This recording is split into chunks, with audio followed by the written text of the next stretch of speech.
going to Regina. So, kung makikita ninyo, ang way namin is dire-diretso lang. GPS. Bakit may GPS? Yan, dire-diretso lang.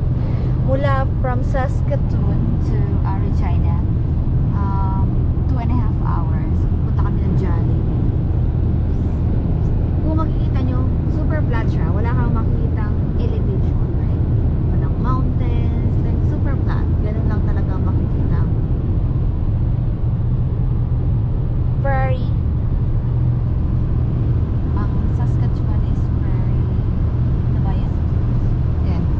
So, ganun siya. And ang aking driver. Say hi to my camera, to my vlog. Say hello.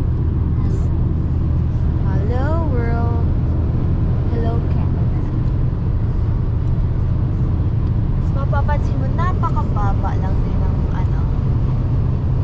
parang mababa yung sun. Kung makakompare mo siya sa